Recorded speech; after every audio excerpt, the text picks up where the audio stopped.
आज पढ़ेंगे अपने बौद्ध धर्म का पार्ट 2। आधा बौद्ध धर्म पढ़ लिया था और बचा हुआ वो आगे पढ़ेंगे, क्योंकि अब एसएससी जीडी के प्रश्न पत्र चल रहे हैं, पेपर चल रहे हैं, तो उसमें लगभग मैंने देखा है जीके में बौद्ध जैन धर्म इनसे संबंधित एक दो प्रश्न पूछ रहे हैं।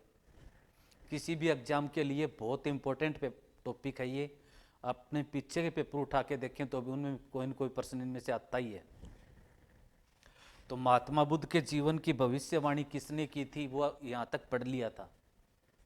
अब कई बार ये प्रश्न पूछते हैं, महात्मा बुद्ध को घर छोड़ने के लिए प्रभावित करने वाली घटना, यानी उसने घर क्यों छोड़ा। ऑप्शन है बीमार व्यक्ति, बूढ़ा व्यक्ति, मृत व्यक्ति, सन्यासी। यानी घर से निकलते उसने ये चार दृश्य देखे। बीमार व्यक्ति देखा तो उसने सोचा भाई इसकी भी हालत खराब है। बूढ़ा व्यक्ति देखा तो कि बुढ़ापा भी सबका आएगा, हालत खराब हो जाएगी। मृत व्यक्ति देखा तो उसने सोचा कि मृत्यु सबकी निश्चित है, एक दिन सबका अंत है। उसके घर वाले रो रहे थे तो उसने सोचा मृत्यु सबकी निश्चित है। फिर उसने देखा एक सन्यासी, उसके पास कुछ भी नहीं था लेकिन वो आराम से राम के भजन में लीन था, उसी को किसी तरह से कोई टेंशन नहीं थी। तो उसने सोचा कि मैं तो ये बनूंगा सन्यासी। तो सन्यासी को देख करके उसने सन्यासी बनने का निर्णय लिया। अब अगला प्रश्न ये बनता कि महात्मा बुद्ध ने कितने वर्ष की आयु में घर छोड़ा। 29 वर्ष की आयु में महात्मा बुद्ध ने घर छोड़ा था। और इस घटना को इतिहास में कहते हैं महाभिनिष्क्रमण। महात्मा बुद्ध के घर छोड़ने की घटना को इतिहास में कहते हैं महाभिनिष्क्रमण।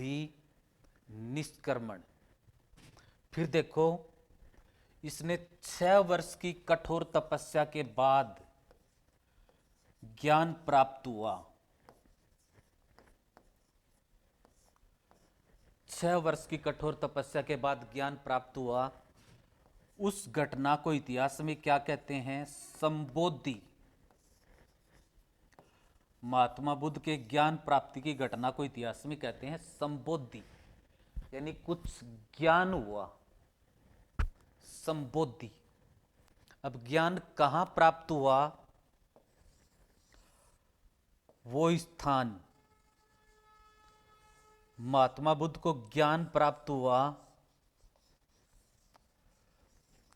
गया बिहार में। गया बिहार में। इसके बाद गया बोध गया कहलाया। किस पेड़ के नीचे ज्ञान प्राप्त हुआ, पिप्पल के पेड़ के नीचे। वो पिप्पल का पेड़ उसके बाद बोधि वृक्ष कहलाया, ध्यान रहे। और किस नदी के किनारे ज्ञान प्राप्त हुआ, तो बिहार में निरंजना या पुनपुन। निरंजना या पुनपुन नदी के किनारे ज्ञान प्राप्त हुआ महात्मा बुद्ध को। अब इसको जो ज्ञान प्राप्त हुआ था, जो बोध हुआ संसार के बारे में, वो इसने सबसे पहले उपदेश किसको दिए, सारनाथ उत्तर प्रदेश में, सारनाथ यूपी में। गया से चल पड़ा ये, सबसे पहले इसने उपदेश दिया सारनाथ यूपी में 5 साथी ब्राह्मणों को। अब देखो ब्राह्मण भी अपने आप में कितने विद्वान होते हैं, तो इसने क्या ज्ञान दिया होगा। सारनाथ उत्तर प्रदेश में सर्वप्रथम उपदेश दिया 5 साथी ब्राह्मणों को। बुद्ध के प्रथम उपदेश को इतिहास में कहते हैं धर्म चक्र परिवर्तन। बुद्ध के प्रथम उपदेश को इतिहास में कहते हैं धर्म चक्र परिवर्तन। फिर इसको मोक्ष की प्राप्ति यानी इसकी मृत्यु कब हुई? इसकी मृत्यु 463 बीसी कुशीनारा, कुशीनारा यूपी में पड़ता है, कुशीनारा उत्तर प्रदेश में, वैशाख पूर्णिमा के दिन। और बुद्ध की मृत्यु को इतिहास में कहते हैं महापरिनिर्वाण, यानी इसको मोक्ष की प्राप्ति हो गई। महापरिनिर्वाण बुद्ध की मृत्यु को कहते हैं, और इसकी मृत्यु हुई थी वैशाख पूर्णिमा के दिन। कहते हैं बुद्ध का जन्म भी वैशाख पूर्णिमा के दिन हुआ था, बुद्ध की मृत्यु भी वैशाख पूर्णिमा के दिन हुई थी, और बुद्ध को ज्ञान की प्राप्ति भी वैशाख पूर्णिमा के दिन हुई थी। इसलिए बौद्ध धर्म का सबसे बड़ा त्योहार मनाया जाता है वैशाख पूर्णिमा को। बौद्ध धर्म का सबसे बड़ा त्योहार मनाया जाता है वैशाख पूर्णिमा को। इसको बुद्ध पूर्णिमा भी कहते हैं, इसको बुद्ध पूर्णिमा भी कहते हैं वैशाख पूर्णिमा को, क्योंकि इस दिन महात्मा बुद्ध का जन्म, मृत्यु और ज्ञान की प्राप्ति सभी घटनाओं से आपस में ये जुड़ा हुआ है। फिर देखो महात्मा बुद्ध ने बौद्ध क्या ज्ञान बताया था, यानी बुद्ध के अनुसार बौद्ध धर्म का प्रमुख आधार क्या था, जो ज्ञान दिया था उसने वो क्या था? उसको कहते हैं 4 आर्य सत्य। 4 आर्य सत्य, उसने 4 बातें बताई थी। वो क्या क्या थी? दुख, दूसरी दुख कारण, तीसरी दुख निवारण,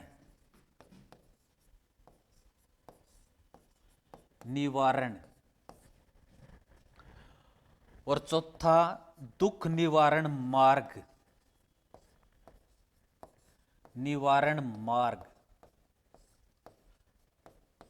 ये 4 बातें बताई थी कि संसार दुखों का सागर है, संसार में दुखों के अलावा कुछ भी नहीं है। फिर उसने दूसरा बताया दुख का कारण, दुख का कोई कारण है, वो कारण भी उसने क्या बताया वो भी पढ़ेंगे। फिर दुख निवारण, दुखों का निवारण किया जा सकता है, दुखों से मुक्ति मिल सकती है। फिर चौथा दुख निवारण मार्ग, दुखों से कैसे छुटकारा पाया जा सकता है, कैसे निवारण हो सकता है। तो पहला तो इसके ऊपर प्रश्न बनता है बुद्ध के अनुसार दुख का कारण, प्रश्न पूछते हैं महात्मा बुद्ध के अनुसार दुख का कारण, तृष्णा या इच्छा। हमारी इच्छाओं का कभी अंत नहीं होता, इसलिए हम दुखी रहते हैं। यदि इच्छाएं मर जाएं, इच्छाएं खत्म हो जाएंगे तो हम कभी दुखी नहीं होंगे।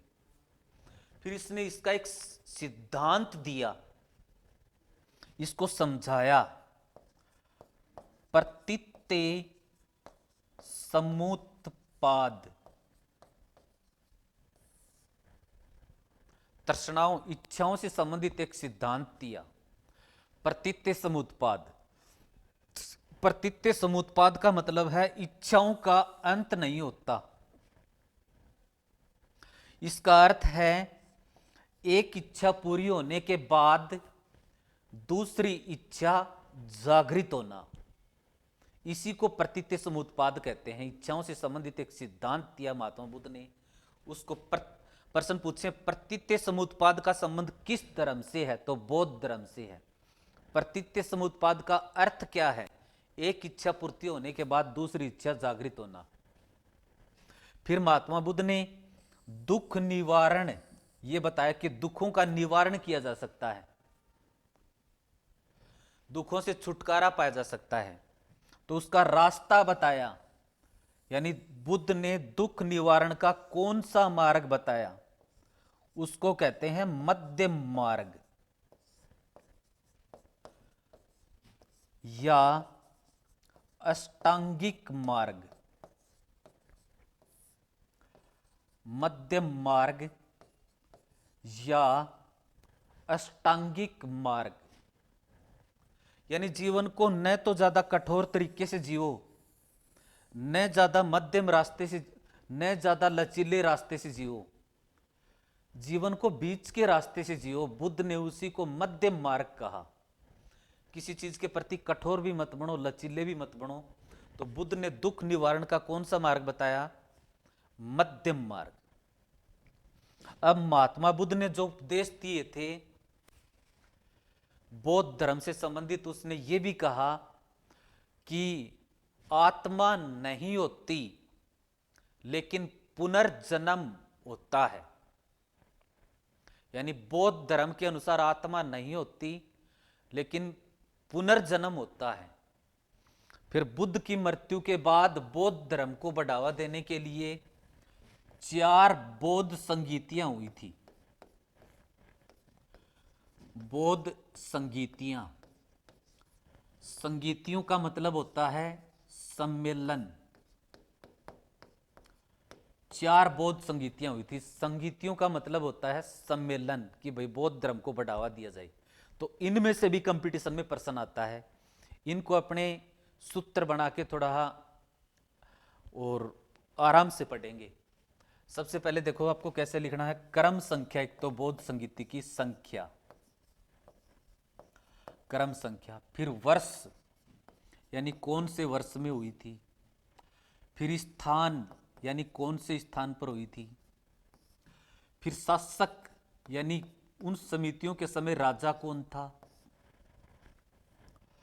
फिर किसी न किसी चीज का कोई अध्यक्ष होता है, तो 4 बौद्ध संगीतियों का नंबर वाइज अध्यक्ष कौन था वो पढ़ेंगे। अब इनका एक सूत्र बनाएंगे। स्थान रावय पाकू, समझाऊंगा इसको मैं, इनके क्या क्या मतलब हैं। रावय पाकू, शासक अकाक,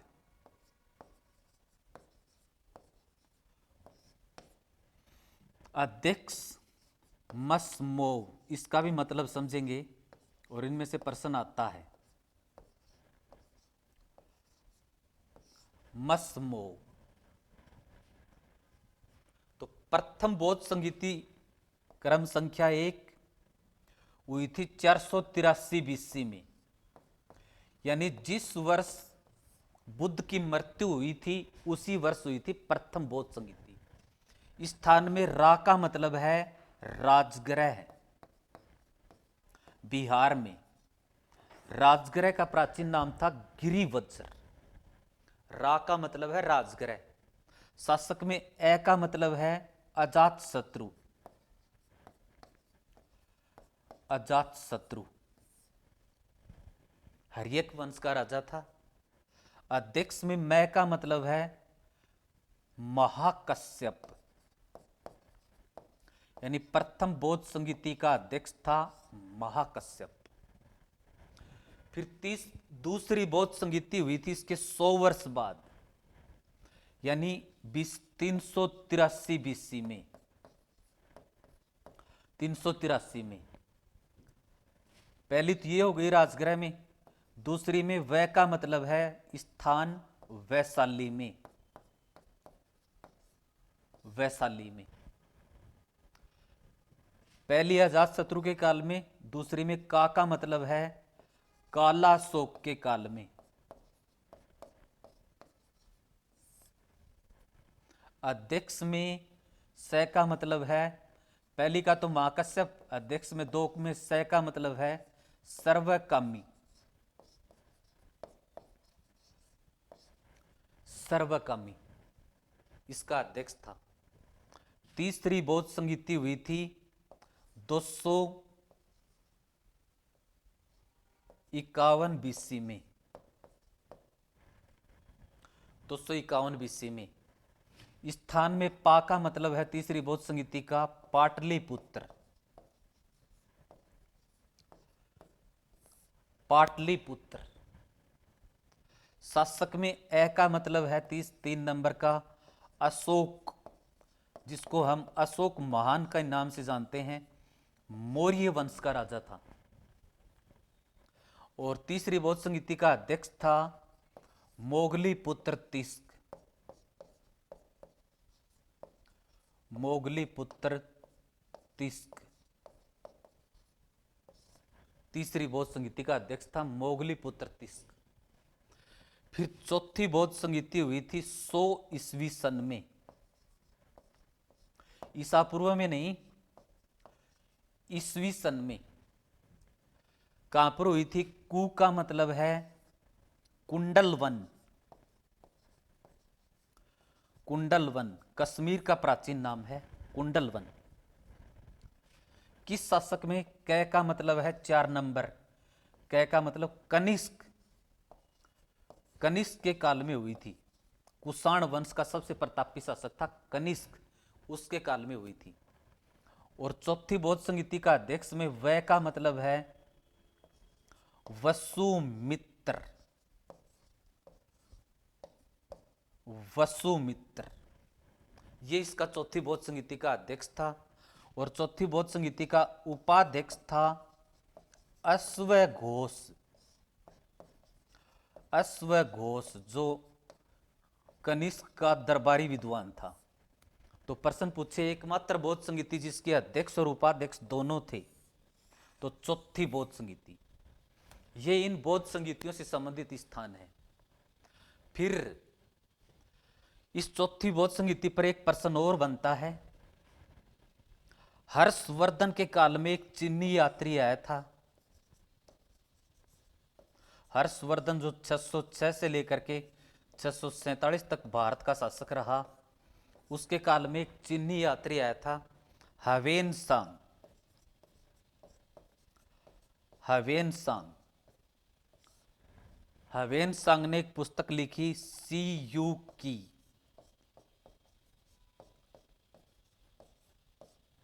सी यू की ये नालंदा विश्वविद्यालय जो उस समय बौद्ध धर्म का प्रमुख केंद्र था, उसमें पढ़ने के लिए आया था। और उसने बौद्ध धर्म का गहन अध्ययन किया। गहन अध्ययन किया तो उस पुस्तक में उसने लिखा है कि चौथी बौद्ध संगीति कुंडलवन कश्मीर में नहीं हुई। चौथी बौद्ध संगीति हुई थी पंजाब के अमृतसर में।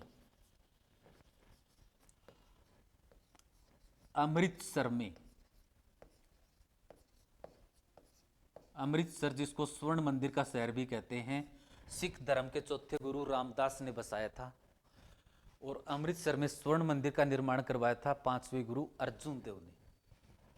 ह्वेनसांग ने यह लिखा है कि अमृतसर में हुई थी। तो प्रश्न पूछे चीनी यात्री ह्वेनसांग के अनुसार चौथी बौद्ध संगीति कहां पर हुई थी, तो इसका उत्तर होगा अमृतसर। प्रश्न सीधा पूछे चौथी बौद्ध संगीति कब हुई थी, तो कहां हुई थी, तो इसका उत्तर होगा कुंडलवन। ह्वेनसांग के अनुसार पूछे तो अमृतसर। अब चौथी बौद्ध संगीति के बाद बौद्ध धर्म 2 भागों में बट गया। यानी चौथी बौद्ध संगीति के बाद बौद्ध धर्म कितने भागों में बट गया? 2 भागों में। एक तो हीनयान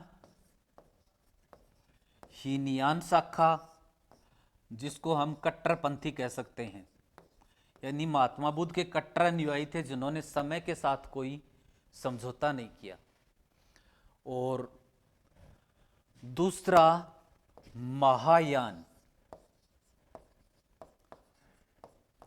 महायान, ये मतलब नरम पंथी थे जिन्होंने समय के साथ अपने में संशोधन किया। जो पुरानी विचारधाराएं थी उनमें कुछ चेंज किया। तो हीनयान और महायान का संबंध किस धर्म से है? बौद्ध धर्म से है। कई बार प्रश्न पूछते हैं बौद्ध धर्म की सबसे प्राचीन शाखा कौन सी है, तो बौद्ध धर्म की सबसे प्राचीन शाखा है थेरवादी। ये प्रश्न एसएससी में कई बार आ लिया, थेरवादी। फिर बौद्ध धर्म की एक शाखा है जिसमें दुखों का निवारण तंत्र मंत्र झाड़ फूक जादू टोना आदि से भी बताया गया है। तंत्र मंत्र झाड़ फूक जादू टोना आदि से भी बताया गया है। उस शाखा का नाम है वज्रयान शाखा। जबकि प्रारंभ में बौद्ध धर्म, महात्मा बुद्ध इस चीज को नहीं मानते थे, लेकिन धीरे धीरे ये भी इसमें भी आ गई। दुखों का निवारण तंत्र मंत्र झाड़ फूक से करने वाली, मानने वाली शाखा बौद्ध धर्म की कौन सी? वज्रयान शाखा। फिर एक थेरवादी बौद्ध भिक्षुणी की मूर्ति मिली है, पीछे एसएससी में आया था ये प्रश्न। थेरवादी बौद्ध भिक्षुणी की मूर्ति मिली है। वो थेरवादी बौद्ध भिक्षुणी की मूर्ति मिली है सांची, सांची मध्य प्रदेश में, सांची मध्य प्रदेश में।